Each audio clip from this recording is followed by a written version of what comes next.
I'm Steve Marshall, pastor and artist, and I'm excited to share with you my Ministry of Art Evangelism, a series of illustrated sermons on the Christian faith. This video is titled The Lowly Servant. I hope you enjoy it and will share it with others. Well, let's set the stage. It's Passover, and Jesus has gathered with the disciples to share this special meal. As John relates in his gospel, Jesus knows this is the end. It will not take him by surprise. The hour has come for which his entire life has been lived in preparation. God's plan for the salvation of the world is soon to be consummated. He will be betrayed, tried, convicted, and crucified. His death will come in a matter of hours. With a heavy heart, Jesus looks around at the disciples gathered at the table. They have been his daily companions for years. He loves them dearly and has tried to prepare them for what is to come.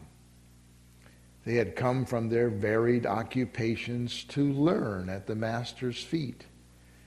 And Jesus had taught them about God's kingdom, about God's love, and about God's plan. He had modeled for them how a fully formed, Spirit-filled human being should live in a sin-stained world.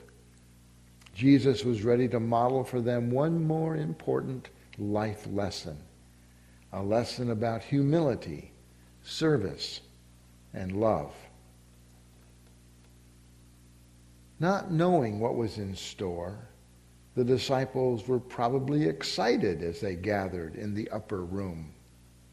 They were in Jerusalem, and it was Passover. The streets were crowded with pilgrims from distant lands, and there was a celebratory atmosphere. The disciples were also excited about Jesus' ministry. He had become well known, and their religious movement was growing. There were opportunities for leadership, and some of the disciples began to jockey for position. In fact, Luke records that several of the disciples were arguing that very evening as to which of them was greater. And sometime earlier, the mother of James and John had asked that her two sons sit at the left and right hand of Jesus, places of greater honor. But Jesus had a message for these disciples that sat with him at dinner. He understood their human desire for recognition, for power, for authority. But they still did not understand the nature of their relationship with him and with each other. Now, while the other gospel writers focus on the institution of the Lord's Supper at this time, John records a different scene. As the disciples eat and carry on dinner conversation, Jesus wordlessly rises from the table, takes off his outer garments, girds himself with a servant's towel, and pours water into a basin. I imagine that all conversation immediately ceases. There may have been a questioning murmur as Jesus fills a basin with water, and then, kneeling before one of the men, he begins to wash their feet. Now there must have been a strong undercurrent of whispering among them. What is he doing? That is the role of a servant. He is humiliating himself. Jesus comes to Peter, who says bluntly, Lord, are you really going to wash my feet?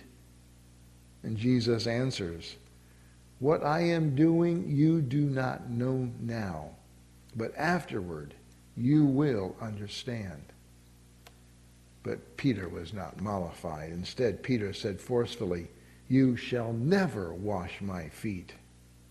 In essence, Peter was saying to Jesus, I love you too much. I respect you too much to allow you to subject yourself to me. But Jesus says to Peter, if I do not wash you, you have no part in me. It was as if to say, Peter, are you going to be too proud to let me do this for you? Well, if you are, then you will lose everything. Now, there are two basic things to understand about the ancient custom of foot washing. In a dusty climate, washing the feet of one's guests was considered an essential act of hospitality.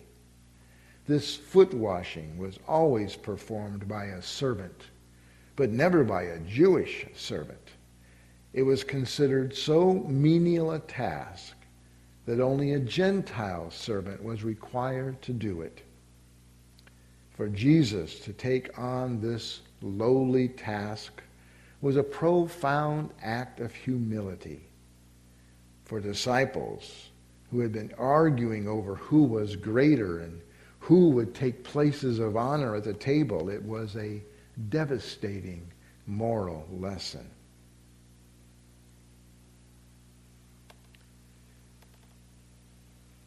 The commentator William Barclay points out that it was the custom of that day that as people entered a house, a servant was there to wash the feet of the guests as they entered. Now, Jesus' little company of friends had no servants.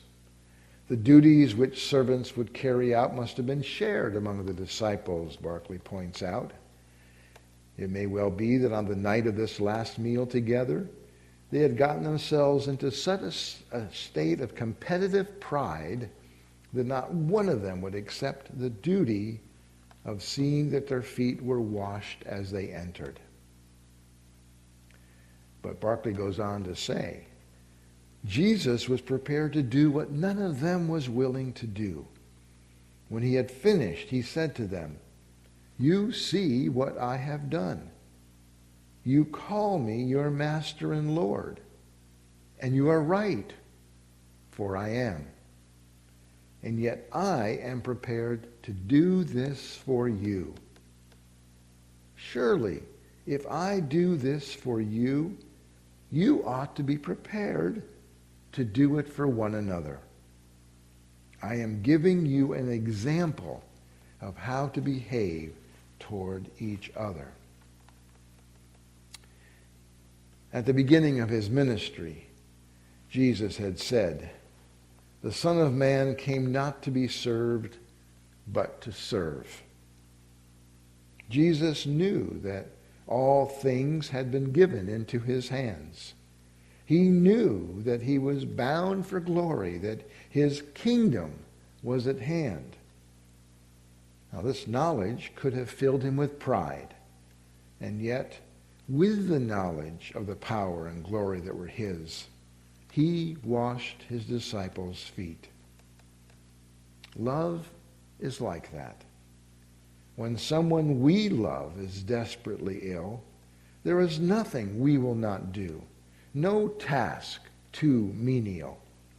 We will serve without regard for our pride or dignity. And Jesus says that is how we are to act towards our brothers and sisters at all times. That is what love is.